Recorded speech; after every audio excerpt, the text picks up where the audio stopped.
यावर्षी 15 दिवस आधीच मान्सूनची सुरुवात या ठिकाणी झालेली आहे. मला वाटतं यापूर्वी 1956मध्ये, 1962मध्ये आणि 1971मध्ये प्री मान्सून झाला होता. पण तो एवढ्या मोठ्या प्रमाणात तो कधी झाला नाही. मला वाटतं हा इतिहासामध्ये पहिल्यांदा आहे की एवढ्या मोठ्या प्रमाणामध्ये पाऊस म्हणजे पुणे म्हणजे बारामती दौंडमध्ये 130 mm. आज आपण बाकी इतर ठिकाणी बघितलं तर मुंबईसारख्या ठिकाणी तर 70-75 mm पाऊस झालेला आहे. पण एवढा पाऊस कधी झालेला नव्हता. एवढ्या मोठ्या प्रमाणामध्ये प्री मान्सून झाला, पण एवढ्या मोठ्या प्रमाणात पाऊस हा पहिल्यांदाच इतिहासामध्ये यावर्षी होतो आहे. या संदर्भामध्ये माननीय मुख्यमंत्री महोदयांनी सगळे दल, मग NDRF असेल, SDRF असेल, एअरफोर्स आहे, नेव्ही आहे, कोस्टल गार्ड आहेत, सगळ्यांची बैठक, ती विस्तृत बैठक 21 मे रोजी त्या ठिकाणी घेतली. सर्व अधिकारी त्या ठिकाणी हजर होते. कारण प्री मान्सून येणार असा इशारा आधीच हवामान खात्याने दिलेला होता. त्या संदर्भामध्ये सर्वांना अलर्ट आणण्याच्या सूचना या ठिकाणी दिलेल्या आहेत. पुणे म्हणजे जिल्ह्यात बारामती आणि दौंड इथे थोडे रात्री धावपळ झाली. जवळपास 125 mm वर 130 mm वर पाऊस या ठिकाणी दौंडमध्ये झालेला आहे. बारामतीमध्ये पाऊस मोठा झालेला आहे. त्यामुळे काही लोकांना हलवण्यात आलं. NDRFच्या टीम त्या सर्व ठिकाणी रात्रीच पोहोचलेल्या होत्या. माननीय अजितदादासुद्धा त्या ठिकाणी पुणे जिल्ह्यामध्येच बारामती दौंडमध्ये लक्ष ठेवून आहेत, तिथेच आहेत आणि सर्वांना अलर्ट देण्यात आलेला आहे. माझी सर्व नागरिकांना विनंती आहे, विशेष करून विद्यार्थी आहेत, की कामाशिवाय बाहेर पडू नका. अजूनही 3 दिवस अलर्ट या पावसाचा आहे. त्यामुळे बाहेर कामाशिवाय पडू नका. रेग्युलर काम असतील ते आपली निश्चित करा. आणि सर्वात महत्त्वाचं म्हणजे की समुद्रकिनाऱ्यावर चला, हाय टाईड आहेत ते बघायला चला. कुठेतरी आता सुट्या आहेत मुलांना शाळेच्या आणि म्हणून चला आपण लोणावळा खंडाला जाऊ, कर्जतला जाऊ, कुठेतरी वॉटरफॉल चांगले आहेत, सगळ्या TVवर दाखवलं जातं आपल्या दूरदर्शनच्या माध्यमातून. मला वाटतं हे टाळा. हे कुठे आता सध्या कुठे जाऊ नका. कोणत्या वेळेला कुठे पाऊस होईल, कुठे ढगफुटी होईल, कुठे जास्त पाऊस होईल आणि या ओढ्या नाल्यांना किंवा धबधब्यांना जास्त पाणी येईल हे सांगता येत नाही. त्यामुळे कुठेही या ठिकाणी जाऊ नये. ज्या पुलांवरून पाणी जास्त वाहत आहे तिथे मुद्दामून मग मोटरसायकल टाकायची, गाडी टाकायची, असे सगळे शक्ती दाखवणारे प्रयोग करू नका. माझी सगळ्यांना विनंती आहे, धाडसाचे प्रयोग करू नका. आपण मागच्या काळात किंवा बघितलं आहे, गाड्या वाहून गेल्यात, 4 व्हीलर, मोटरसायकल वाहून जात आहेत, मग जीवावर ते बेतत आहे. आणि म्हणून माझी सगळ्यांना विनंती आहे की आपण या संदर्भामध्ये काळजी आपापली घ्यायची आहे. ज्या ज्या जिल्ह्यामध्ये अतिवृष्टी आहे त्या जिल्ह्यांमध्ये आम्ही सगळं म्हणजे जवळपास इथं फलटण असेल, श्रीगोंदा आहे, दौंड आहे, बारामती आहे, सातारा जिल्ह्यात काही भाग आहे, अहिल्यानगर आहे आणि कोकणातला भाग, या सगळ्या ठिकाणी आम्ही जिल्हाधिकारी यांच्याशी संपर्कात आहोत. तिथल्या सगळ्या यंत्रणा आहेत त्यांच्याशी आम्ही संपर्कात आहोत. रात्रभर आम्ही संपर्कात होतो. आमचं या ठिकाणी काही डिझास्टर मॅनेजमेंटचं वारूम या ठिकाणी आहे. 24 तास या ठिकाणी 24/7 आम्ही सर्व ठिकाणी लक्ष देऊन आहोत. कुठे काही अशी आपल्याला परिस्थिती दिसून आली तर त्या ठिकाणी आमची यंत्रणा जायला सज्ज आहेत. मुंबईमध्ये सुद्धा परिस्थिती कंट्रोलमध्ये. काही ठिकाणी आता आपण हिंदमातामध्ये वगैरे बघितलं, त्या ठिकाणी पाणी साचलेलं आहे. पण वाहतूक हार्बर लाईन जर सोडली तर कुठेही बंद नाही आहे. सर्व ठिकाणी वाहतूक सुरू आहे. काही ठिकाणी पाणी थोडं साचलेलं आहे. सगळे कर्मचारी आहेत, BMCचे अधिकारी आहेत, हे त्या ठिकाणी सर्व लक्ष ठेवून आहेत, सर्व व्यवस्था करतायत. पण तरी मी सर्वांना विनंती करेल की कामाशिवाय उगाच बाहेर पडू नका. आणि मग खूप ट्रॅफिक जाम होते, कुठेतरी गैरव्यवस्था होते. काम खूप महत्त्वाचं असेल तरच बाहेर पडावं, ही पुन्हा सर्वांना मी या ठिकाणी विनंती करतो. भाऊ, भुयारी मार्ग जे रेल्वेचे आहेत त्या ठिकाणी देखील पाणी साचलेले आहेत. त्या ठिकाणी कशी आता काळजी घेतली, त्यांना काय सूचना दिली? सगळ्या यंत्रणा अलर्ट आहेत. रेल्वेचे अलर्ट असतील, BMCच्या यंत्रणा आहेत, त्या सगळ्या अलर्ट आहेत. त्या ठिकाणी जाऊन ते पाणी कसं बाहेर काढायचं, काय करायचं या संदर्भामध्ये सर्व त्यांचं जे करता येण्यासारखं आहे ते आम्ही सर्व त्या ठिकाणी करतो आहोत. आहे काही ठिकाणी भुयारी मार्गामध्ये पाणी, इथे आपण बघतात आपल्याकडे सगळे कॅमेरे त्या ठिकाणी आहेत, ते सगळे लागलेले आहेत, त्या ठिकाणी आपण बघतोय. पण त्या ठिकाणी तात्काळ काय उपाययोजना करता येईल त्या संदर्भामध्ये आमच्या यंत्रणा कामाला लागलेल्या आहेत.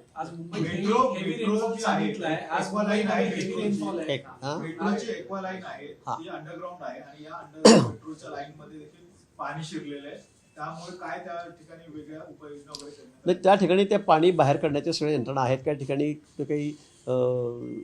काही लाईन ज्या बाहेरच्या पाणी जाण्यासाठीच्या पाईपलाईन आहेत किंवा काही होल्स आहेत ते त्या ठिकाणी की जाम झाले असतील, पाणी निघत नसेल, एखाद्या वेळेला तिथे झाकण काढायचं. मला वाटतं या संदर्भामध्ये सगळ्या यंत्रणा ज्या आहेत BMCच्या त्या कामाला लागलेल्या आहेत. मी सुद्धा रात्री 2 वाजेपर्यंत सर्वांशी बोलत होतो. आता इथून मी BMCला जाऊन त्या ठिकाणी सुद्धा सगळी त्यांच्या वारूमध्ये जाऊन सगळी पाहणी करणार आहे, त्या ठिकाणी पाहणार आहे. पण काही ठिकाणी कारण पावसाच एवढा अचानक इतका मुसळधार कोसळला की त्यामुळे काही ठिकाणी पाणी साचलं आहे. मग आपण जे म्हणतात मेट्रोसारख्या ठिकाणी असेल, हिंदमाताला असेल, काही झालेलं आहेत. मला वाटतं पण ते लवकरच तिथलं पाणी मोकळं करून त्या सगळ्या लाईन सुरू होतील. पण पहिलाच पाऊस पडला आणि पहिल्या पावसामध्ये मुंबई पण असंच आता पुढे पाऊस पडेल त्यावर काय दक्षता घेण्यात तर मी सांगितलं की हा प्री मान्सून आहे, एवढ्या पावसाची अपेक्षा कुणालाही नव्हती. आम्ही सध्या तयारीतच होतो की अजून म्हणजे 10-11 जूनला आपल्याकडे पाऊस होतो, पण 15 दिवस आधीच हा पाऊस आला, त्यामुळे थोडी तारांबळ झाली ही वस्तुस्थिती आहे. पण तरी पण मुंबईमध्ये कुठे ट्रॅफिक थांबलेली आहे, कुठे जाम झालेला आहे, तासनतास आपण बघतो तसं कुठेही आज नाही आहे. ट्रॅफिक थोडी धीम्या गतीने असतील, हळू असेल, पण ती सुरू आहेत, सगळ्या गाड्या चालत आहेत, ट्रेनसुद्धा चालत आहेत. हार्बर लाईन जर सोडली तर बाकी सगळी यातायात ही व्यवस्थित सुरू आहे. कुठेही मोठी अडचण आहे असं नाही. भाऊ, ठाकरे गटाकडून असा आरोप केला जातोय की ज्या निवडणुका झाल्या नाहीत त्यामुळे कंत्राटदारांचं फावलेलं आहे आणि मुंबईवर ही परिस्थिती आलेली आहे. मुंबईतल्या कंत्राटदारांमुळे मुंबईचे रस्ते असतील किंवा इतर गोष्टी असतील त्यांच्यामुळे मुंबईची तुंबई झाली असं म्हणतात. मला वाटतं की आपण बघतात, मी पुन्हा सांगतो की कुठेही ट्रॅफिक थांबलेले नाही आहे. काही ठिकाणी थोडंफार पाणी थांबलं, कारण इतका विक्रमी पाऊस होतो, एवढा पाऊस अचानक एका वेळेला येतोय, काही तासात येतोय, त्यामुळे हे होणार आहे. ते मला वाटतं तुमच्या ताब्यामध्ये एवढी वर्षी मुंबई होती, मग तुम्ही काय केलं त्यावेळेला? तर काय हाल सोसले लोकांनी, किती पाण्यामध्ये लोकांना जीव गमवावे लागले, गाड्या वाहून गेल्या, हे आपण बघितलेलं आहे. त्यामुळे मला वाटतं या गोष्टीचं राजकारण न करता मुंबईकरांना दिलासा कसा देता येईल, यातून आपल्याला सर्व व्यवस्थित सुरळीत सगळे मार्ग कसे काढता येईल यासाठी आपण प्रयत्न करावेत.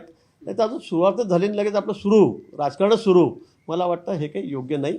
आणि म्हणून मला मागचे दाखले काही द्यायचे नाही की आपल्या काळामध्ये आपण काय केलं म्हणून. पण आता जर आपण बघितलं असेल, खूप चांगल्या व्यवस्था आपण या ठिकाणी केलेल्या आहेत. आता यावेळेला पूर्वीसारखी परिस्थिती राहिलेली नाही, म्हणजे मागच्या वर्षी नव्हती, यावर्षी राहणार नाही. आणि सर्व पद्धतीने आम्ही काळजी घेतो. आमच्या सगळ्या यंत्रणा ह्या अलर्ट मोडवर आहेत. 24/7 आमचे फोन नंबर त्या ठिकाणी सगळ्या लोकांकडे आहेत, आम्ही ते जाहीर केलेले आहेत. परंतु कुठे काही अशी आपत्तिग्रस्त परिस्थिती असेल तर आपण तात्काळ आमच्याशी संपर्क साधावा. मग BMCची वॉरूम असेल, राज्य शासनाची वॉरूम या ठिकाणी आहे, डिझास्टर मॅनेजमेंटची, आपण लगेच त्या ठिकाणी आमची टीम SDRF असेल, NDRF असेल, कर्मचारी असतील आमचे, ते त्या ठिकाणी जाऊन तिथे उपाययोजना करतील.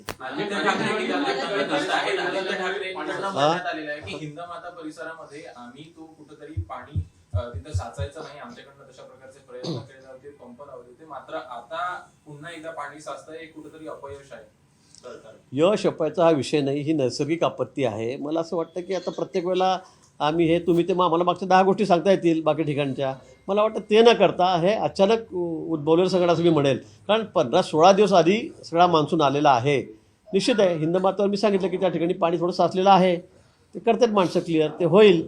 पण त्यामुळे आमच्या वेळेला काय झालं, तुमच्या वेळेला काय झालं, हे असं नुसतं नळावरच्या भांडणासारखं भांडण तुम्ही करू नका. मला वाटतं आपल्याला सर्व मिळून या ठिकाणी काम करायचं आहे. मुंबईतली यातायात ही सुरळीत कशी होईल, राज्यभरामध्ये कुठं संकट जास्त मोठं उडवणार नाही, सगळी वाहतूक व्यवस्थित सुरळीत राहील, कुठे जीवितहानी होणार नाही, यासाठी आपण सगळे मिळून प्रयत्न करू. सर, ग्रामीण भागातही खूप त्याचा फटका दिसतोय. मुंबई पुणे सोलापूर मार्गाचे काही व्हिडिओज येतात ज्याच्यामध्ये कमरेच्या वरती पाणी दिसतंय, गाड्या बंद पडलेल्या हायवेवर बघायला मिळत आहेत. ग्रामीण भागातलं काय चित्र आहे आणि तिथे या सगळ्याचा पूर परिस्थितीचा सामना करण्यासाठी काय यंत्रणा असेल? नाही, सर्व जिल्हाधिकाऱ्यांशी आम्ही त्या ठिकाणी बोलतो होतो. रात्रभरापासून आम्ही 2-3 वाजेपर्यंत मी स्वतः सर्वांशी बोलत होतो. कॉन्टॅक्ट आमचा सुरू आहे, आमच्या सगळ्या यंत्रणाशी बोलतो. माननीय मुख्यमंत्री महोदयांनी मलाच रात्री 2 वाजेपर्यंत झोपू दिलं असं मी आपल्याला सांगेल. कुठे काय चाललं ते बघ, यांना विचार त्यांना विचार, तिथे म्हणजे ते स्वतः आज नागपूरला आहेत, अमितभाई तर दिल्लीहून ते रात्रीच तिथे पोहोचले, पण स्वतः फोनवर संपर्कात सगळ्या यंत्रणांच्या आणि माझ्यासुद्धा त्यांचा माझा संपर्क मुख्यमंत्री महोदयांचा या ठिकाणी आहे. आणि काही ठिकाणी आहे ना, सोलापूर आपण सांगतात त्या ठिकाणी आता नवीन रस्ते झालेले आहेत सिमेंट कॉन्क्रीटचे, काही ठिकाणी असेल अडचण, पण आता ती आपल्या लक्षात आलेली आहे, त्या ठिकाणी सुद्धा आपण त्यातून मार्ग काढतो. आता मला वाटतं कुठेही वाहतूक बंद नाही आहे. रात्री काही संध्याकाळी खूप पाऊस झाला, त्यामुळे काही ठिकाणी ते काही तास बंद होती आणि काही गाड्या बंद पडल्या होत्या, ट्रक रस्त्यामध्येच, त्यामुळे मग अडचण मोठी निर्माण झाली. त्या गाड्या फेल झाल्यामुळे तिथे वाहतुकीला थोडा अडथळा निर्माण झाला आणि त्यामुळे काही तास वाहतूक बंदही होती.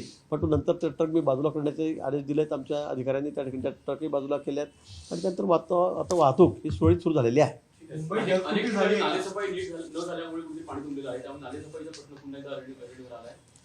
मला वाटतं आपणच दाखवतात, आपणच बघतोय नालेसफाई कशा पद्धतीने सुरू आहेत. काही ठिकाणी मागच्या काळामध्ये गडबड झाली, त्याच्या चौकशी आपण लावलेल्या आहेत.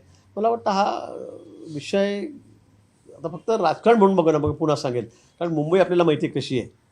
मुंबईतून अतिवृष्टी झाली आणि हायटाईड असलं की पाणी बाहेर जातच नाही, हे सर्वांना माहीत आहे.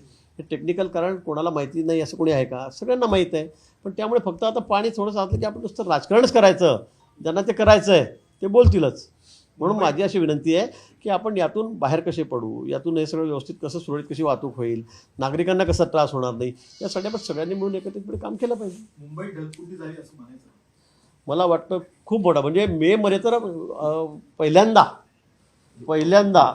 एवढा मोठा पाऊस हा मेमध्ये प्री मान्सूनचा हा या ठिकाणी झाला आहे. हा ढगफुटीसारखा नाही, कारण मुंबईकरांनी एकेका दिवसामध्ये तुम्हाला माहीत असेल 1944 मिलीमीटर पाऊस हा आपण मला वाटतं 2005मध्ये 5-6मध्ये हा आपण बघितलेला आहे. कुठे 1000 मिलीमीटर पाऊस, आता पडलेला 70-80 मिलीमीटर पाऊस. पण हा प्री मान्सून आहे, हा अचानक आल्यामुळे लोक आहेत तेही तयारीत नव्हते की बाबा आपल्याला असं की सामोरं जावं लागेल. यंत्रणा तर अलर्ट होत्या, पण तरी पण अजून आम्हाला वाटतं 15 दिवस आहेत, 15 दिवस अजून आहेत. पण पाऊस इतका अचानक आणि इतक्या कमी वेळामध्ये जास्त पाऊस झाला, त्यामुळे पाणी साचलेलं आहे. मला वाटतं आता पुढच्या काळामध्ये सगळ्या काळजी आम्ही त्या ठिकाणी घेतल्या जातील आणि पुढे असं त्रास होणार नाही याची काळजी आम्ही घेणार आहोत. देश विदेशातील प्रत्येक घडामोडींचे लाईव्ह अपडेट मिळवण्यासाठी आता साम टीव्हीच्या सर्व सोशल मीडिया प्लॅटफॉर्मला लाईक, फॉलो आणि सबस्क्राईब करा. तसंच सर्व नोटिफिकेशनसाठी बेल आयकॉन प्रेस करायला विसरू नका.